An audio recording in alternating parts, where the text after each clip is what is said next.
Chapter 8. Bile rose in the back of Anna's throat. She tore the data lens from her eyes, getting the vid as far away from them as possible. The other agents had similar reactions. Lisa bent forward and stared at the ground with her data lens dangling from limp fingers. Carrie focused intently on the backs of her two hands planted on the table in front of her. Anna couldn't see Lucas from where she sat, but detected an agitated movement from his direction. Guerrero and Jada's responses were more muted, and Anna realized they hadn't been watching. They'd seen it before, and once had been enough. She didn't blame them. Carrie took a deep breath. Was that for real? I think so. Guerrero motioned to Jada. Director Davis has her concerns, but I see no reason to doubt its authenticity. Anna crossed her arms. Other than the fact that no MMD is supposed to be able to do that? Yes, other than that. Lisa's face contorted in confusion. But how? The tablet should have been bricked the moment they pointed it at the sheep. This was the question on the lips of everyone in the room. A failsafe was installed on every device Feeney manufactured. If any program on an MMD attempted to target living matter, the failsafe would trigger to delete all code and shut down its operating system, rendering it inoperable. In the early days of matter manipulation, scientists had struggled to control MMD interactions with living matter. The results were wild and unpredictable. Anna didn't understand the details, but knew living and inanimate matter responded differently to the manipulation process, creating a challenge in the early evolution of the technology. Researchers were certain they could resolve the differences with more experimentation, but the lawmakers had clamped down. While the populace clamored for the dream-realizing capabilities of manipulating inanimate matter, most people objected to using it on humans or animals. Not everyone agreed, of course. When had humanity ever been of the same mind when opportunity and ethics collided? But the implications of altering the molecular structure of human beings frightened enough people that governments across the globe had forced MMD manufacturers to add a failsafe to every device they produced. Even as Feeney sped ahead of its competition, the U.S. government continued to enforce the failsafe rule. And this, then, was why the vid shocked Anna and the other agents. Not the savagery of it, though it had been savage, but the threat it represented. For decades now, people everywhere took for granted that MMDs couldn't touch plants, animals, or people. The failsafe was likened to a law of nature, incontrovertible and permanent. The manipulation of the sheep shattered that law, its brutality the stuff of nightmares. Anna imagined the vid must have affected Ben Jacobs the same way it did her, hinting at why his tablet held that recording. It was excellent propaganda for a terrorist organization who wanted to incite violence. Guerrero's face became grim. Until now, all MMDs have been assembled with a failsafe intact, though it's always been inevitable that someone would find a way to create one without it. Our laws are at best naive. Our nation's possession of the most advanced MMD hardware capabilities doesn't prevent others from attempting what we've been unwilling to do. Anna frowned. That sounds a lot like a justification. Not a justification I would make, Agent Flynn. If you are curious as to who might, perhaps discuss it with your friend, Councilwoman Shaw. After all, it appears her people are the ones developing this tech. Anna ignored the barb and pulled her data lens back over her eyes. If there's more, I want to see the rest. Hear what Renault has to say. Lisa agreed. I do too.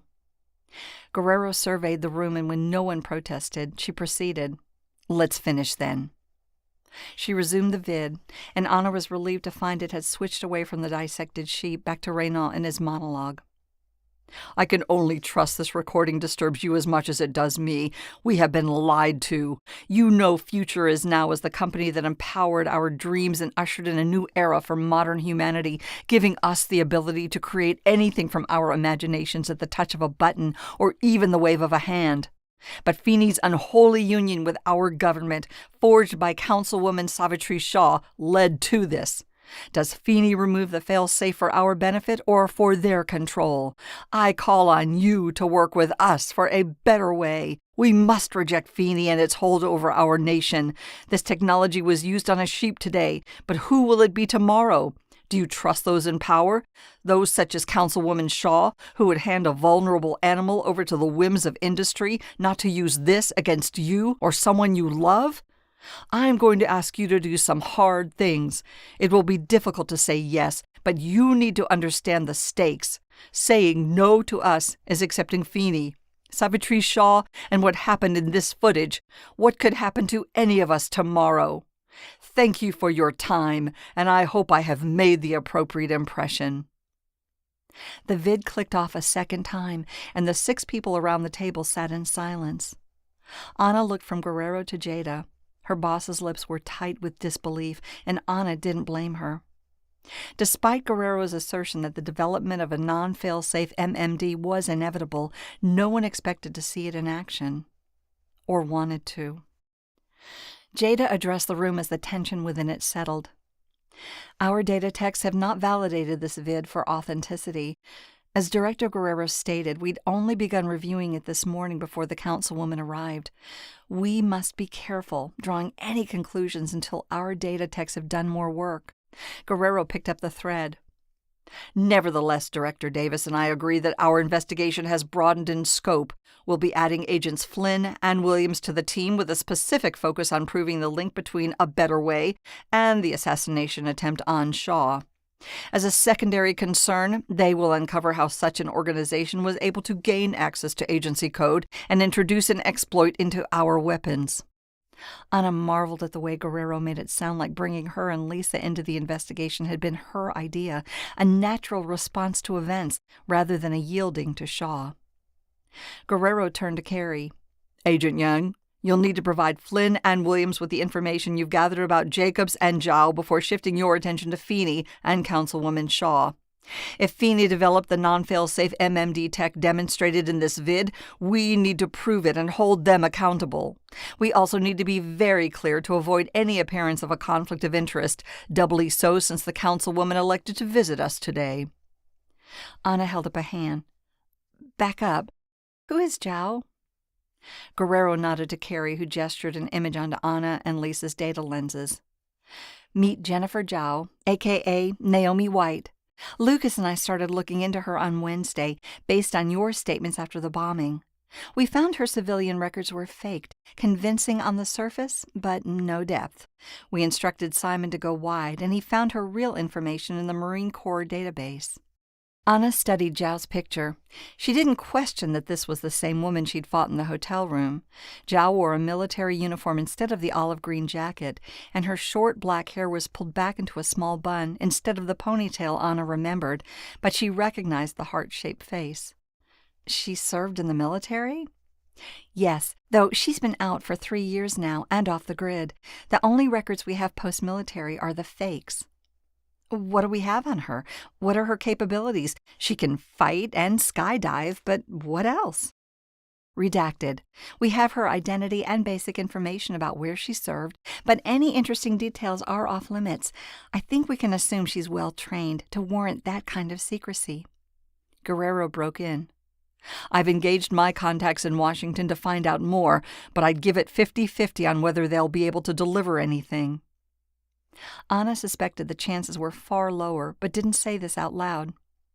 I suppose you didn't have any reason to look into Renal or A Better Way yet? Carrie shook her head.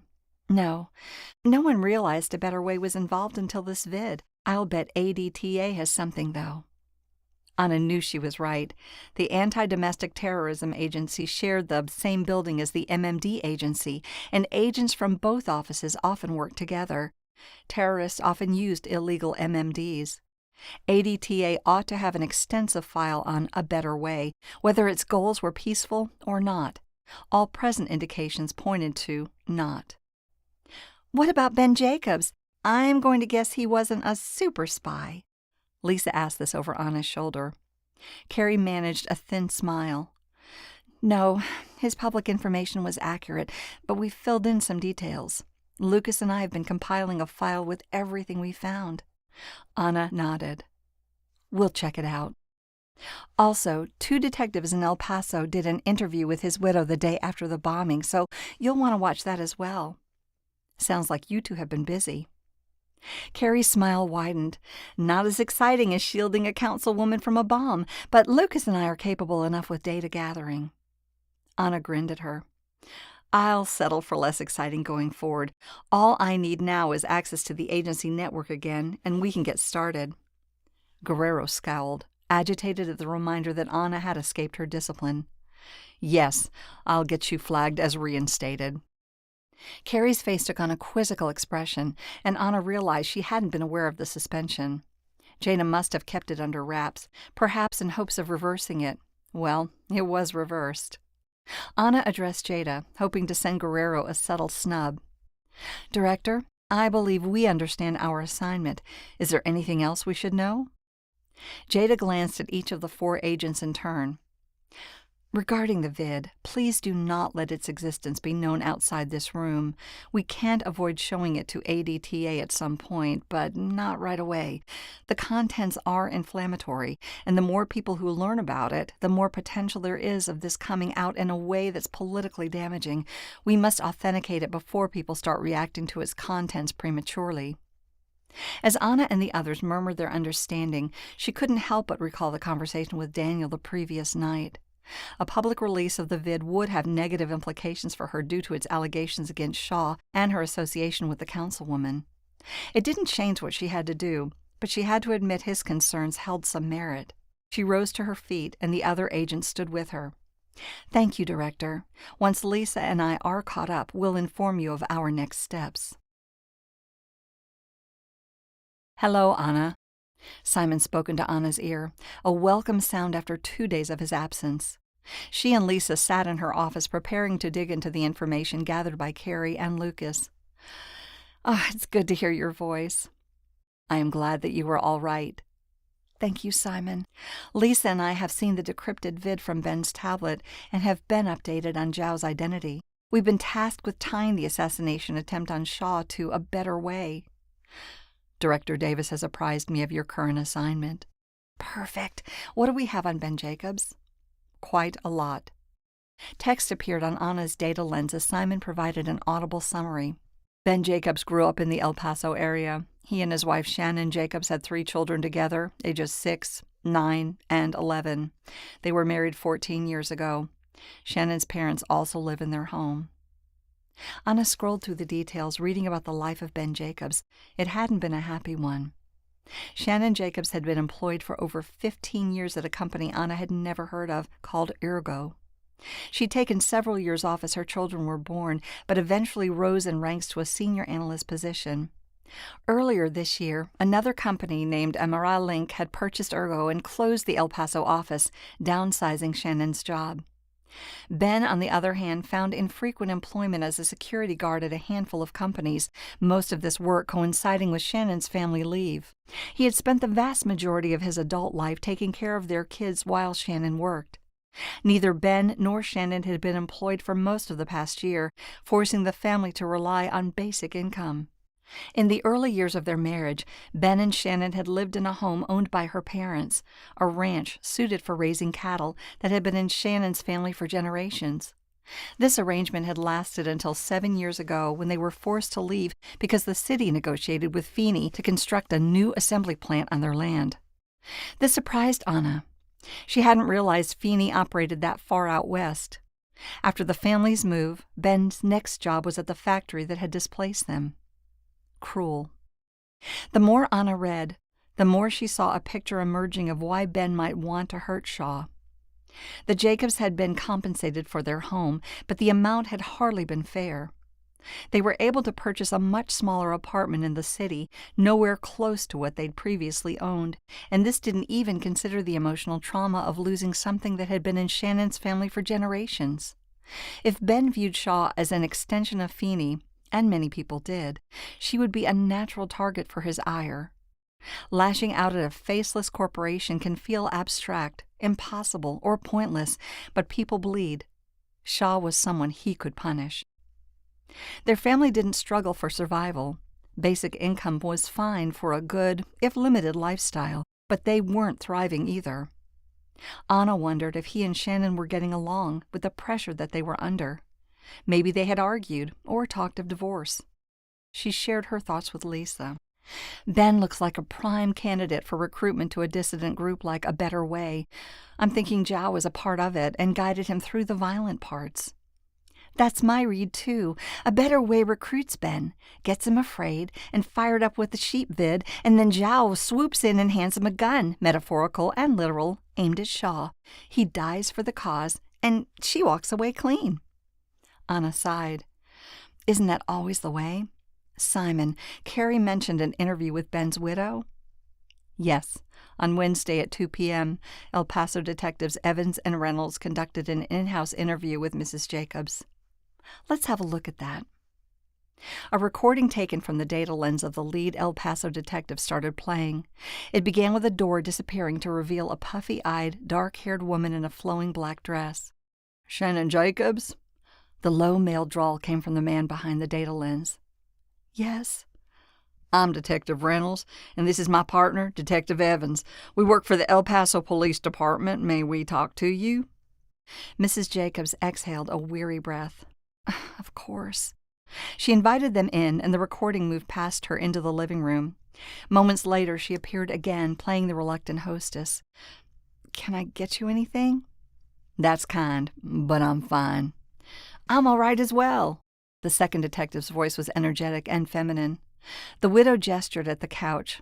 Please have a seat. She lowered herself into a chair.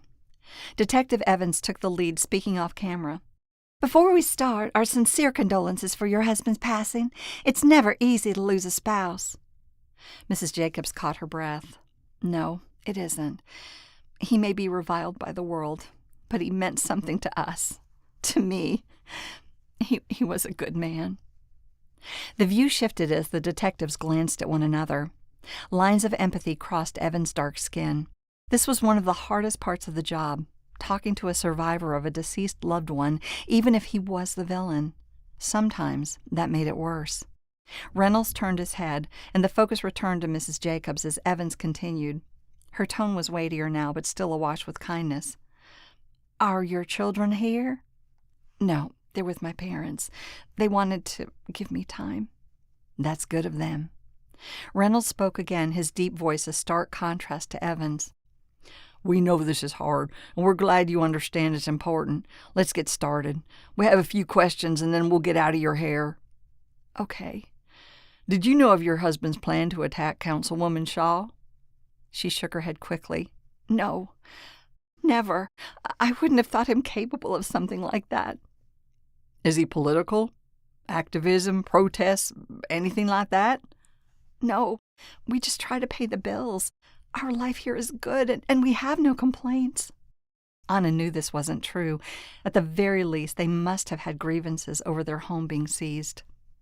The detective didn't press the point. How about friends? Anyone new in his life, or perhaps a new hobby where he'd meet people he didn't know? Mrs. Jacobs hesitated and considered the question. No, nothing that I can think of. Anna paused the vid, then moved it back a few frames. Right there. She's lying. She'd seen the shift in the woman's eyes. A tell. Lisa nodded. I think so, too. There's something there, but she doesn't want to say. Anna let it play again and watched as the widow repeated her lie, and Reynolds continued. What did Ben tell you his business was in Houston? He said he was visiting his sister. She works there for a clothing company, programs new styles or something. We weren't very close. Did you think it was odd for him to visit? Not really. Ben has never lied to me as long as we've been together. And he didn't mention anything about Councilwoman Shaw, seeing her or wanting something from her? Mrs. Jacobs twitched nervously. This is going to sound bad, but we don't care for Councilwoman Shaw. The next words tumbled out of her mouth in a nervous flood. Not that I'd want her dead. I'd never want anyone to die. No one deserves what Ben did.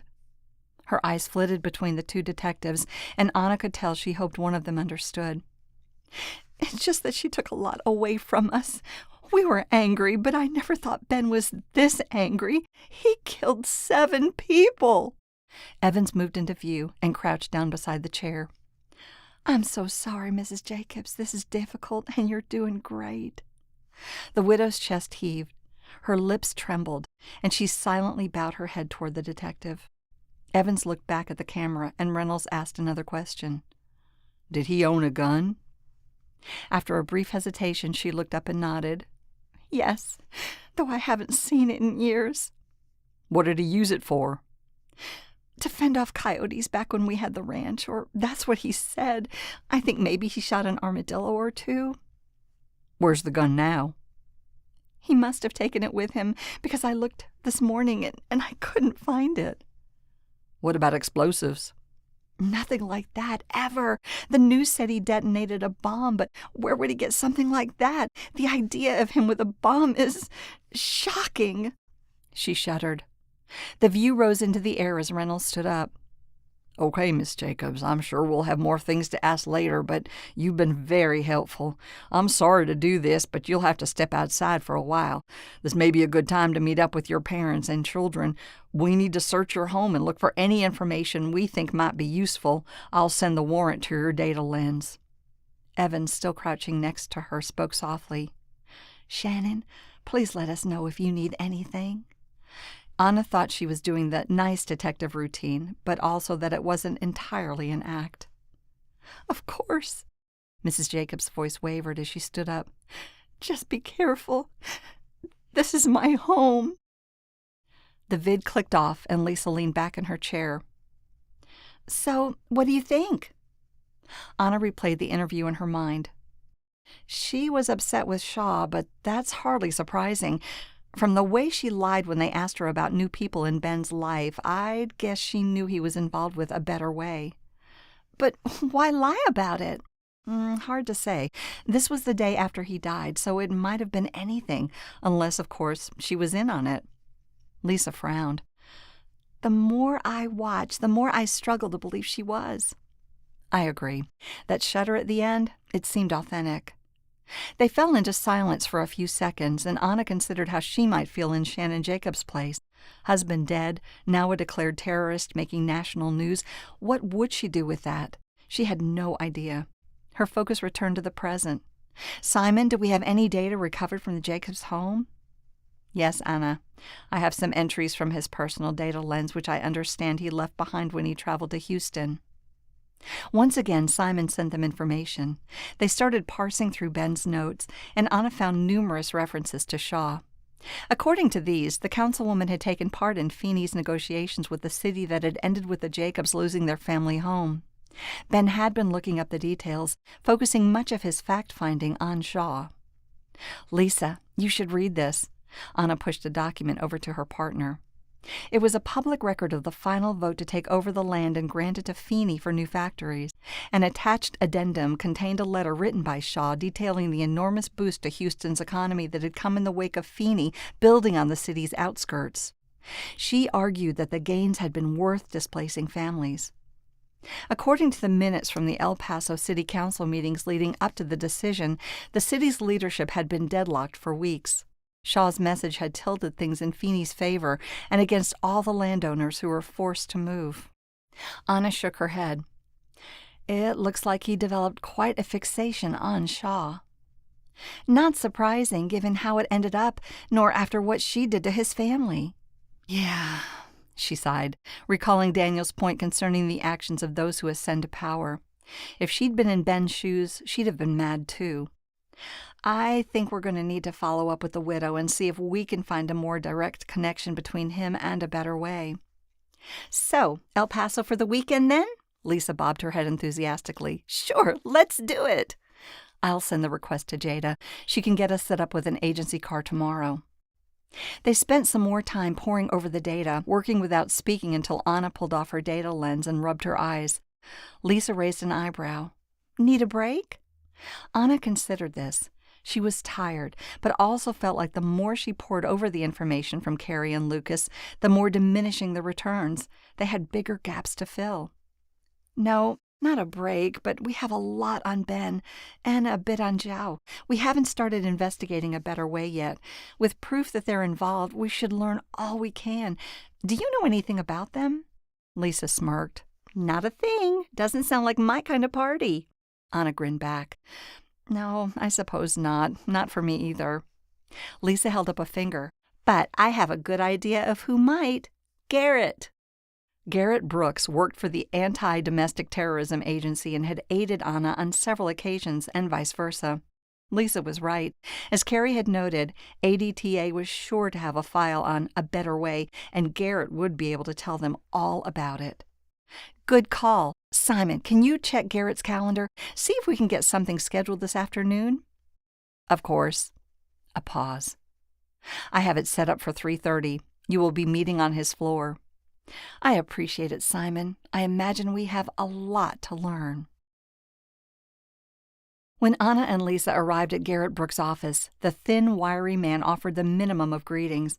In his late 30s, with thinning blonde hair and a thick-framed data lens, he'd been a useful contact for the MMD agency, and most agents from her office had worked with him at one time or another.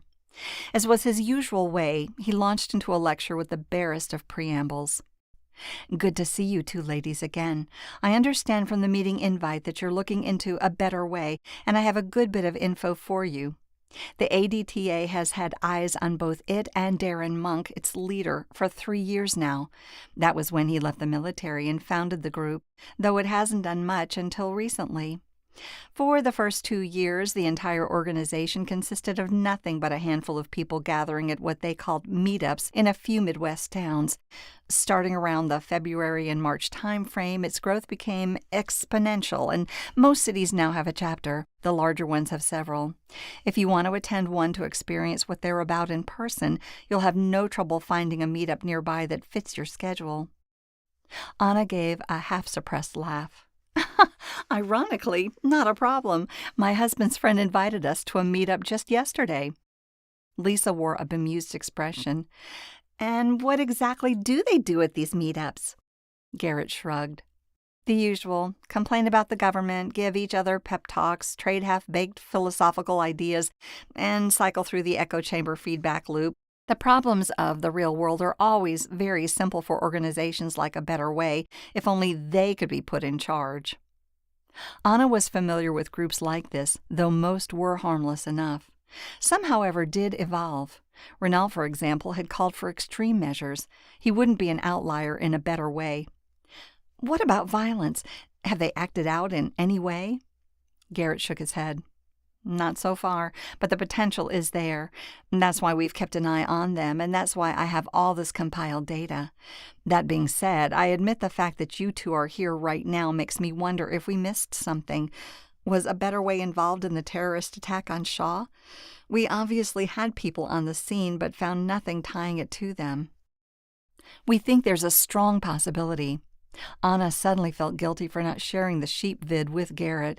She understood its inflammatory nature, but authentication seemed like a weak excuse not to coordinate with a sister agency. ADTA had resources, maybe even better ones, for that kind of work. But this came from Jada, not Guerrero, and that gave the directive more weight for her, though she suspected Guerrero lay behind the drive to keep the vid a secret. Was Guerrero limiting the investigation by a need to control everything?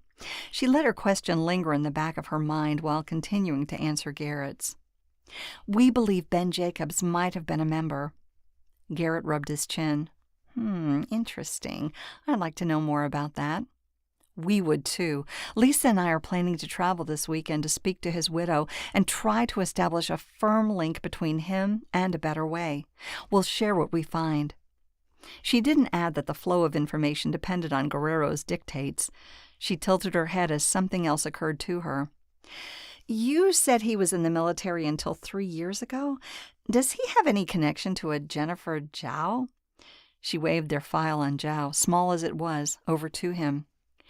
Garrett studied it with interest. Zhao is a new name to me. She isn't on our radar, but judging by her time and assignment, it appears she served with Monk, so you're on the right track. He swept his hand, and Monk's military record appeared on Anna's data lens. In contrast to Zhao's, it contained no redacted entries. Darren Monk's strong Latino features and close-cut haircut made him an attractive man, but the corresponding details were bland, with no outstanding achievements or anything else of note. He'd quietly served his minimum of 4 years, then left without incident. Not the record of a charismatic rabble-rouser, but assuredly the face of one. Garrett elaborated.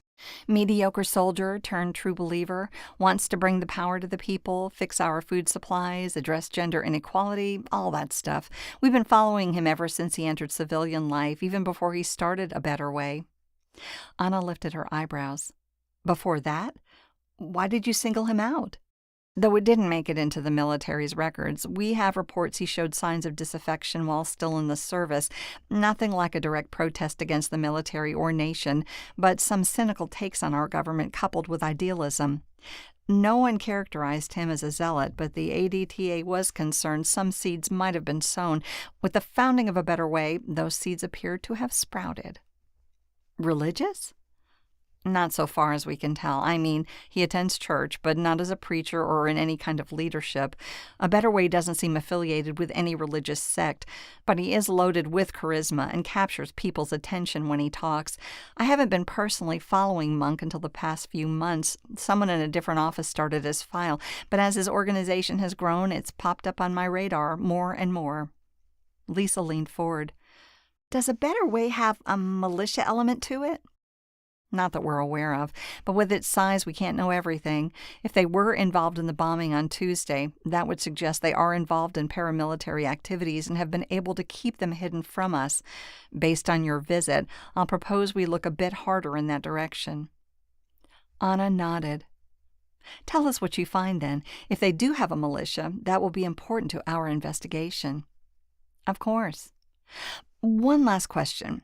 What can you tell us about Justin Renault? We have some evidence he is an influential person in A Better Way, likely a public face for them. Garrett's brow furrowed. Public face? If that was true, I'd be aware of him, but I've never heard the name. Monk does all the public speaking. He likes being in the spotlight. Not an unusual trait for a cult leader. Not unusual at all. Garrett made a show of double-checking his files, but Anna knew he wouldn't come up with anything. He wasn't the type to have missed a name. No, I have nothing on Renault. We'll start gathering intel on him if he's as influential as you suggest. That's good. We'll be investigating him as well. He glanced between them and put his hands together. You're ahead of us on this in some ways. I look forward to what we can find together. Beyond what I've told you, I don't have much else to add. A Better Way is one of many groups we've been following, but thus far they've been all talk, no bite. If their actions have escalated, it's something to worry about. They won't limit themselves to a single attack. Their popularity has soared in the past, which means they have many people like Ben Jacobs available to them. Anna thought about Daniel's friend Marcus. Even Jason had heard about A Better Way. Garrett was right about their influence, and it was frightening. She and Lisa thanked Garrett, then stood and made their way back to the elevator and their own floor. On the ride up, Anna faced her partner. What do you think? Clearly a cult, a ticking time bomb. Anna sighed. Yes, and maybe that bomb just went off, both figuratively and literally. But as Garrett said, this isn't going to stop with what happened on Tuesday. Anna, I have some information about Renault. Simon's interruption startled her. You have something Garrett didn't? I do. He doesn't exist. She and Lisa stared at one another, both confused. He doesn't? No. When you asked Garrett and he hadn't heard the name, his lack of knowledge concerned me. I performed an analysis of Renault's mannerisms on the vid, and he displays irregularities consistent with a computer-generated persona. Lisa rolled her eyes in frustration. Of course he does. That's one more lead down the drain. They probably created Renault to appeal to a certain type of personality. Possibly. Even Ben Jacobs specifically. A Better Way seems quite adept at the manipulation game. Yes, they do. With Renault being a dead end, I hope we can find something in El Paso this weekend which ties Jacobs to these people. I hope so too, though I'm not looking forward to the car ride tomorrow. Lisa brightened. Oh, it won't be so bad. We can sleep off the fabulous dinner we're going to eat with Shaw tonight. When Anna frowned, she crossed her arms skeptically. Oh, don't tell me you aren't excited. How often do you have a chance to eat at a place like the Tower of Texas? After what we saw this morning, I'm uneasy with Shaw. Lisa waved a dismissive hand. Propaganda. We don't know Shaw was involved with that experiment or with removing the failsafe. She isn't Feeney, even if people mention them in the same breath. Lisa, watching that was terrible, of course, but it was a smear to motivate Ben Jacobs. There's no reason to believe Shaw knew anything about it. I got shot for this fancy dinner, and I intend to enjoy it. You should, too. I suppose. But Anna wasn't mollified. She couldn't overlook that she'd be dining tonight with a host accused of developing a weapon capable of altering human bodies.